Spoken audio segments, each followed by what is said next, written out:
limewekwa, likipatikana sharti lile hukumu itapatikana, likikosekana sharti lile hukumu haitopatikana, itakuja kinyume chake. Hebu tuone mfano. Mithlu qawlihi ta'ala, mfano wa kauli yake Mwenyezi Mungu mtukufu aliposema wa in kunna ulati hamlin faanfiqu alayhinna hatta yadhana hamlahunna. Aya hii iko katika sura At-Talaq, inazungumzia wanawake wanaopewa talaka, wameolewa, wameishi, alafu wamepewa talaka. Sasa ikiwa anayepewa talaka ni mjamzito, ana mimba, eda ya kuachwa ni miezi 3, lakini huyu eda yake itamalizika kwa kujifungua. Sasa kama kaachwa ana mimba ya mwezi mmoja, ina maana eda yake itakwenda kwa miezi 8. Ikiwa kaachwa na mimba miezi 8, maana yake eda yake itakwenda kwa mwezi mmoja, sababu eda yake ni kuhesabu akijifungua imekwisha. Lakini je, katika kipindi chote kile cha mimba, huduma atapata kutoka kwa nani? Kwa yule mumewe, mpaka atakapojifungua. Ndio tutazungumza habari za mtoto sasa, maana eda itakuwa imekwisha. Lakini kabla hajajifungua yumo ndani ya eda, na wajibu wa kuhudumia ni wa mume. Tumefahamiana? Kwa hivyo anasema Mwenyezi Mungu wa in kunna ulati hamlin, na ikiwa ni wenye mimba au wajawazito, faamfiqu alayhinna, basi wahudumieni hawa wanawake hatta mpaka yadhana hamlahunna, wajifungue mimba zao. Lakini kwa sharti in kunna ulati hamlin, wakiwa ni wajawazito. Kama si wajawazito, wajibu wa kuhudumia unakuwa haupo, isipokuwa ndani ya kipindi cha eda tu cha miezi 3, na hiyo ikiwa talaka ni ya kwanza au talaka ya pili. Ama ikiwa talaka ya 3, hakuna huduma hata katika kipindi kile cha nini, cha eda, kwa sababu ile si mkeo tena, wala uwezi kumrejea. Lakini akiwa mjamzito, hata kama ni talaka ya 3, huduma itoke mpaka atakapokusha jifungua. Akishajifungua hamzungumzii huduma za mwanamke sasa mnazungumzia huduma za mtoto. Zile bado zinakuganda mpaka atakapokuwa mkubwa. Lakini yule tena anaweza kuwa mke wa mtu wakati wowote. Kwa hivyo hiyo ndio mafhumu sharti, kwamba ikiwa hana mimba basi hakutakuwa na huduma za aina hiyo, labda katika kipindi cha eda tu. Fa inahu yadullu inda Shafi'iyyati, kwani hiyo inaonesha kwa watu wa madhhabi ya Imam Shafi, wal Hanabila na watu wa Hanbali, wal Malikia na watu wa Maliki. Na hili kosa ni lile nalisema siku zote, alikuwa anze na Malikia, alafu aje na Shafi'iyya, alafu aje na Hanabila kwa utaratibu. Kwa hivyo namba 1 kwenye Malikia weka namba 1 katika penseli Malikia, alafu kwenye Shafi'iyya weka namba 2, alafu al-Hanabila weka namba 3 kama una penseli. Tunasema ile adabu kwa sababu Maliki kamfundisha Shafi na Shafi kamfundisha Ahmad bin Hanbal.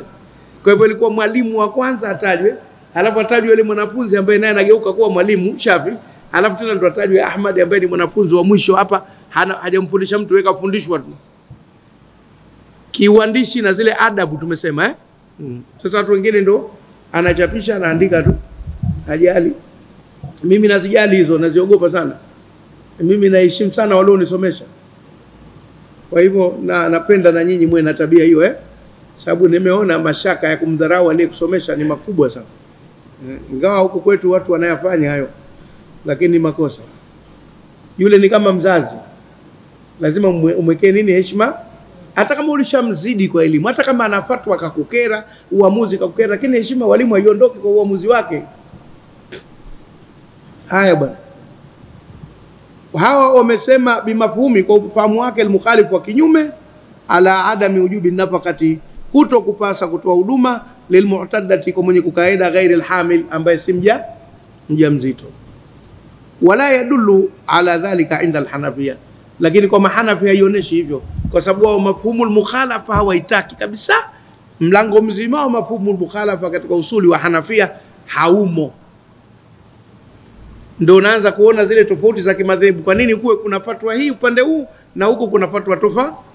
Na ndio mara nyingi utaona wa qaulul jamhur na kauli ya wengi itakuwa ni Malikia, Shafi'ia na Hanabila wanakuwa upande mmoja. Ama Hanafi anakuwa peke yake, kwa sababu usuli wake kuna vitu hakubaliani na wenzake. Kwa hivyo haionyeshi hivyo kwa watu upande wa nini, wa Mahanafi. Wa qawluhu ta'ala, na mfano wa pili kauli ya Mwenyezi Mungu anasema fa in tibna lakum min shay'in an shay'in nafsan fa in tibna lakum an shay'in minhu nafsan fakuluhu hani'an mari'a. Suratul Nisa'i ilikuwa inahusu mahari. Wa atun nisaa sadaqatihinna nihla, na wapeni wanawake mahari yao kama tunzo. Anatunzwa. Siku hizi wanatumia neno tuzo, lakini tuzo wanaitumia katika mambo ya mashindano. Sasa sema tunzo, nihla, zawadi. Anapewa zawadi yale mahari. Manake Mwenyezi Mungu katumia neno nihla, zawadi, kwa sababu isionekane kuwa mahari ni manunuzi.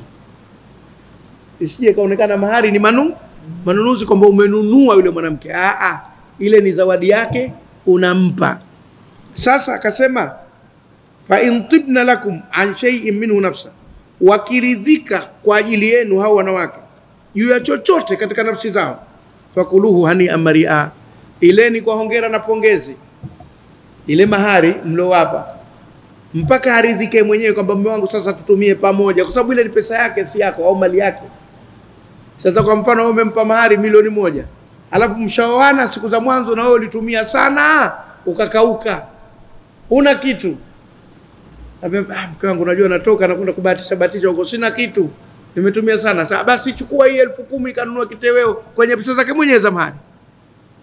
Unakwenda unanunua nyama, usamaki, unaleta, anapika, mnakula nyote, lakini tibna, wameridhika. Isije kuambia bwana mimi sina kitu, si mahari hapo lete. Hiyo sasa unamforce.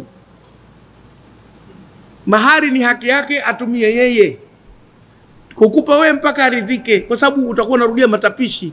Yametoka kwako yameingia kwake, alafu tena ukakae unayala tena yale mahari. Na hapa si kwa mume tu, na wali, kaka, sijui baba, mjomba, wote hao hawatakiwi kula mahari. Mahari ni mali ya mke mpaka atakaporidhika yeye mwenyewe. Sasa siku hizi ndio tunakwenda ile wanarudisha mambo ya mila na kuyakuza siku hizi. Kuna mkaja, kuna kilemba, sijui kuna bakora ya babu, kuna shungi la bibi, ali mradi wanatafuta majina tu ya kukuongezea we. Shungi la bibi 50,000, bakora ya babu 50,000, mkaja 100,000. Haya, ala kule hali sasa tunachosema kwamba ni mila, lakini wanaikuza alafu wanaitia gharama.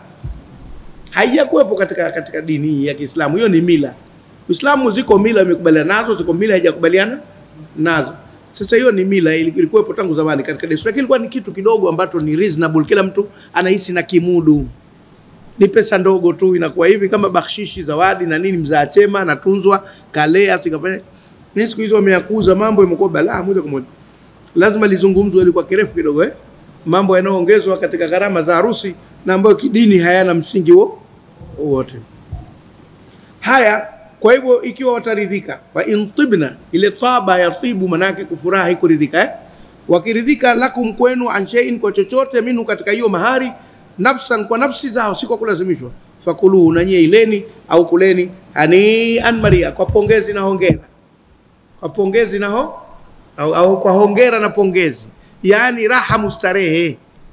Kwa neno jingine la Kiswahili, kuleni raha mustarehe, kwa raha zenu, msiingie wasiwasi wote ikiwa wameridhika wao wenyewe. Kama vile kanunua mbuzi, sema kachinja, kapikisha biriani, kafanyaje, jimwage tu kwa sababu karidhika yeye mwenyewe.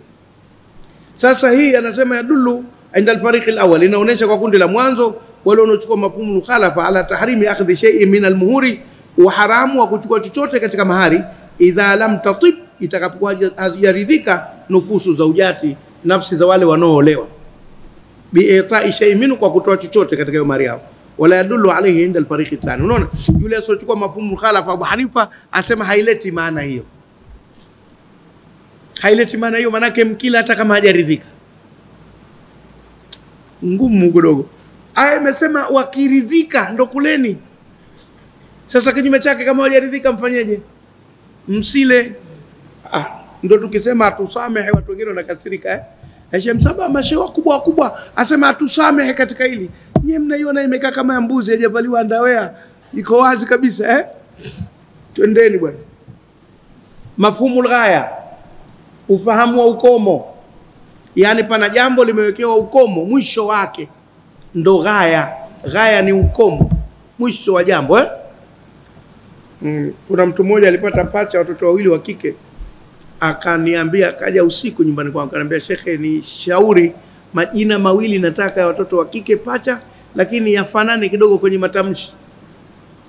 Nikamwambia basi wa kwanza mwite Raya na wa pili mwite Ghaya. Unaona mpaka leo wapo sio kubwa, Raya na Ghaya yametulia majina ya mapacha hao, Biraya na Bighaya. Raya manake ni bendera na Ghaya manake ni lengo, na bendera zote zina malengo. Kuna bendera isokuwa na malengo, hata ile ya referee na linesman uwanjani na malengo. Kwa hivyo Raya na Ghaya, mafhumu Ghaya. Kwa Ghaya inaweza kwa jina zuri la mwanamke, huwa dalalatu lafdhi, ni onesheo la tamko, alladhi qujida fihi alhukmu, ambapo imefungwa ndani yake hukumu, bighayatin, kwa lengo, ala thubuti naqidhi, ya kudhibiti kitenguzi au kinyume, dhalika alhukmu, ya hukumu ile, baada alghaya, baada lile lengo kuwa limeshafikiwa au limegeuka kinyume chake. Kwa hivyo hapa tutaangalia lengo au ukomo wa lile jambo. Ikiwa ushafikiwa ukomo ule, basi zaidi ya pale usende. Umenifahamu? Na ikiwa halijafika ukomo ule, lazima ukalitimize kwenye ule ukomo unaotakiwa. Hebu tutoe mifano. Walilghayati lafdhani, na ukomo huo au lengo una matamko mawili katika matumizi ya lugha ya Kiarabu. Waya unaniganda kwenye mguu, utatoka. Hebu njoo chomoe mara moja, umeniganda kwenye mguu, hutaki kutoka waya. Haya basi. Walilghayati lafdhani, katika lugha ya Kiarabu matamko mawili ndio maarufu yanoweka hilo lengo au huo ukomo. Ila wa hatta. Neno la kwanza ila, neno la pili hatta. Pigia mstari neno ila peke yake na pigia mstari neno hatta peke yake. Wao iache. Ili upate kukumbuka. Usio kasema ila wa hatta ukafikiri yakae yote kwa pamoja, ila wa hatta. Kila moja linakaa kufanya kazi peke yake. Kwa kuna neno ila na kuna neno hatta. Mithlu, mfano kaulihi ta'ala, wakulu washrabu hatta yatabayyana lakumul khaytul abyadu minal khaytil aswadi minal fajri thumma atimmu siyama ila al-layl. Piga mstari katika aya hii kwenye maneno hayo mawili. Ya kwanza wakulu washrabu hatta, lipiga mstari lo hatta kwenye aya. Yatabayyana lakumul khaytul abyadu minal khaytil aswadi minal fajri thumma atimmu siyama ila, chini hapo piga mstari kwenye neno ila. Umeona hayo maneno mawili hayo, hatta na ila na hatta yalivyotumika. Hayo ndio mafhumu ghaya au ukomo. Mwenyezi Mungu anasema katika aya hii kuhusu saumu, baada ya kuwa mshafuturu na nini magharibi, mshaingia magharibi, mshakula, sema wakulu washrabu, naendeleeni kula na kunywa usiku wote wafunga, hatta yatabayyana lakum, mpaka ibainike kwenu, alkhaytul abyadu min alkhaytil aswadi min alfajri, utepe mweupe kutokana na utepe mweusi wa alfajiri. Au wengine wale wanatumia neno uchaaza. Uchaaza ni maneno ya kule ndani kabisa lakini kwa kifupi hiyo ni jiografia. Tukianza kuieleza hapa itachukulia muda mrefu. Mpaka alfajiri itakapoingia ndio muradi wake. Ikiingia alfajiri basi tumefahamiana, mpaka itakapoingia alfajiri. Kwa hivyo ile hatta ndo ukomo wa kula ule. Mwisho wa kula ni kuingia kwa alfajiri. Ndo mtu mmoja siku moja akaniuliza, shekhe, tonge mdomoni na naisikia adhana. Tonge ya daku ishaka hapa mdomoni, kushuka hija shuka, lakini ndo naisikia adhana, Allahu akbar, Allahu akbar, na meshaka na mdomoni. Vipi, nishushe au niteme? Iteme, usishushe. Iliokaa hapa ndo usijitapishe. Shafika hapa, umefika hapa, ishashuka, sika Allahu akbar, malizia, kwa sababu ishakwenda. Lakini iliyoko mdomoni, Allahu akbar, ibwage kwa sababu ya hapa inatoka bila taklifa, ya huku mpaka ujifanyie taklifa. Hata yatabayyana lakum, mpaka itakapoingia alfajiri. Kwa hivyo ina maana ukomo au mwisho wa kula daku ni kuingia kwa alfajiri. Thumma, kisha baada ya kuingia alfajiri, atimu siyama, timizeni kufunga ila laili, mpaka usiku. Ila laili, mpaka usiku. Tena mpaka uingie nini? Uingie usiku ambao unaingia kwa kuzama jua. Kwa hivyo ila imeonekana imeonyesha ukomo, na hata imeonyesha ukomo huu ule wa hata ukomo wa kula, na huu ila ukomo wa kufunga. Na ndio maana wanazuoni wanasema kama ilivyokuwa baada ya kuingia alfajiri ni haramu kula daku, basi na baada ya kuingia magharibi ni haramu kuendelea kufunga. Kama hujapata chakula unakihangaikia ni swala jingine, lakini unasema mimi ngoja nataka kutesti, hata magharibi watu wakila mimi sili, nitakula baada ya tarawih. Unafunga nini wewe? Mambo ila laili ishaingia. Labda useme nakula kidogo, alafu baada ya tarawih nitakwenda kushughulikia mzigo ambao paka haruki, au masala mengine. Lakini wewe ushafungua kinywa japo kwa tende na maji au japo kwa maji, lakini ushaikata saumu, alafu unaweza kuendelea kubaki na njaa mpaka time unazotaka wewe kula, kwa sababu ile ila uitekeleze. Suratul Baqara hiyo, fa inna yadullu bimafhumihi almukhalif, basi hiyo inaonesha kwa ufahamu wake wa kinyume, ala tahrimi lakli wa shurbi, juu ya uharamu wa kula na kunywa, baada alghayati, baada ukomo, wa hiya tulu'ul fajri, na ni kuchomoza kwa alfajiri, ndio mwisho kula daku. Wa ala jawazi, na juu ya kufaa, tanawulul muftirati, kula vyovyote vya kufunguza, bidukhuli layli, kwa kuingia usiku, inda alghurubi, wakati wa kuzama jua. Vyovyote vya kufunguza. Kama unataka kutandika, unaweza ukatandika hapo magharibi, kasema nafuturu kwa hili, lakini sunna ufungue kinywa kwanza, alafu utafungua pengine. Kwa hivyo tumeiona hata na ila jinsi zilivyofanya kazi. Wa qawluhu subhana, na kauli yake Mwenyezi Mungu aliposema wala taqrabuhunna hatta yatuhurna, na msiwasogelee wake zenu wenye hedhi mpaka watakaposafika. Juma kule, wayasaluna kanil mahidhi qul huwa adha fa'tazilu nisaa fil mahidhi wala taqrabuhunna hatta. Kwa hivyo ile hata mpaka atwarike, lakini kuna mjadala. Je, mpaka aweke shakoga au ishakatika tu damu? Yaani unaweza ukaila kavukavu au mpaka ikakoshwe? Mabwekelewa walikuwa wanakula vipi? Wewe wakanga gani? Unakosha au unakula makavu? Kwa sababu mbele asema fa idha tatahharna, watakapokwisha kujitoharisha. Sasa usubiri akoge au unaweza kaila kavu? Huko kuna mjadala kwa wanazuoni, lakini msiwasogelee mpaka watoharike. Mimi naona kavu unaweza kaila ukizidiwa. Wayadullu inda Shafi'iyya, na au yadullu bila yadullu, hakuna wawe. Yadullu inda Shafi'iyya wal Hanabila, inaonesha kwa Mashafi na kwa watu wa madhhabi ya Hanbali, ala jawazi al-istimta'i, juu ya kufaa kustarehe mtu na mkewe, baada tuhuri min al-haidhi, baada kusafika tuna hedhi, hata kama hajakoga. Madhali shakata damu, basi kavu unaweza kwenda nayo arkasusi kavu bila maziwa, unaondoka nayo. Wa qawluhu azza wa jalla, na kauli yake Mwenyezi Mungu alisema fa in talaqaha fala tahillu lahu min ba'du, atakapompa talaka ya tatu hatakuwa halali kwake baada ya hapo, hata mpaka tankiha, olewe zaujan, na mume ghairahu, asiyekuwa yule wa mwanzo. Hii inahusu mambo ya talaka katika al-Baqara alipoanza at-talaqu marratani fa imsakum bima'rufin au tasrihun bi ihsan, kenda akasema fa in talaqaha, ikiwa atakuja kumpa talaka baada ya zile mbili, hii itakuwa ni ngapi sasa? Ya tatu. Fala tahillu lahu min ba'du, hatakuwa halali kwake baada ya kutoa hiyo ya tatu, hata tankiha zawjan ghaira, mpaka olewe na mume asiyekuwa yule wa mwanzo. Kwa hivyo ule ndio ukomo. Ukitaka uhalali mpaka, halafu huyo mume atakayemuoa amuache bila mipango. Msianze kusuka raketi yenu uoa halafu uache balaa, na wengine nasukwa raketi halafu hawarudi nyuma, hawaachi, unakuwa ugomvi wa milele, hawasemeshani. Yazifanyike hayo, na Mtume kaibainisha kwenye hadithi kule hiyo al-Baqara.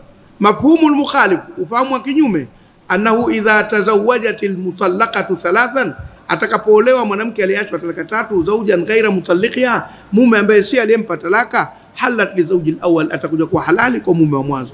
Wa hadha inda al-jamhur, hii ni kwa walio wengi. Waqala al-Hanafiyya, na mahanafi wakasema la yadullu ala hadha al-mafhumu ala nafi al-hukmi fi ma ba'da al-ghaya. Wao bado wanakataa mafhumu mukhalafa, na matokeo yake kushampiga tatu kwa rai halisi ya Abu Hanifa, humoi tena maisha, ataki yule na mwingine akaacha, kwa sababu wamekataa mafhumu al-mukhalafa. Umeona usuli wao unapokwenda. Lakini nadhani wamekuja wengine baadaye wamezimua, lakini mwenyewe hasa kasema haifai kabisa, haumoi tena, kushampiga tatu ndio imetoka, kwa sababu yanakataa hizi mafhumu al-mukhalafa zote tunazozizungumza. Umefahamu usuli? Na ndio maana huwezi kukaa na kipindi cha kujibu maswali ya dini ya Kiislamu ikiwa huna usuli kabisa. Haidhuru unaweza kuwa unajibu katika madhehebu moja tu au mbili, lakini usuli lazima ukuongoze, kwa sababu huwezi kukaa ukakrem kila swali na jibu lake, kila swali na jibu lake. Hakuna kichwa cha hivyo duniani, utadata. Kwa hivyo ukiwa na usuli manake una formula, zile formula ndo zinakuonesha sasa namna ya kupita katika kujibu maswali. Wala hatusemi kuwa hukosei, lakini utakuwa na uwezo mkubwa zaidi ukilinganishwa na wengine. Tumefahamiana? Sasa tutasisitiza sana tusome usuli, tufahamu usuli, utusaidie katika kujibu maswali mbali, na sio kujenga ufahamu mzuri katika sheria za Kiislamu. Haya, hiyo imekwenda hivyo. Mafhumu al-adadi, ufahamu wa kinyume cha idadi. Wa dalalatu lafdhi, unaonyesha la tamko alladhi quyida fihi al-hukmu, ilofungwa ndani yake hukumu. Ni quyida hizi zote, kafu ina dhamma, yeye na kisra ikiwa na shadda. Quyida fihi al-hukmu bi'adadin, kwa idadi, ala nafyihi, juu ya kinyume chake, kukataa kwake, fi ma'ada dhalika, kinyume cha hayo. Mithlu qawli ta'ala, kama kauli yake Mwenyezi Mungu aliposema az-zaniyatu waz-zani, anayezini mwanamke na anayezini mwanamume, fajilidu, wapigeni mijeledi, kila wahidin, kila mmoja, minuma kati yao, 100 jalda, mijeledi 100. Basi isiwe zaidi ya 100 wala isiwe chini ya nini, ya 100. Ukizidisha 100 umemwonea, na ukipunguza 100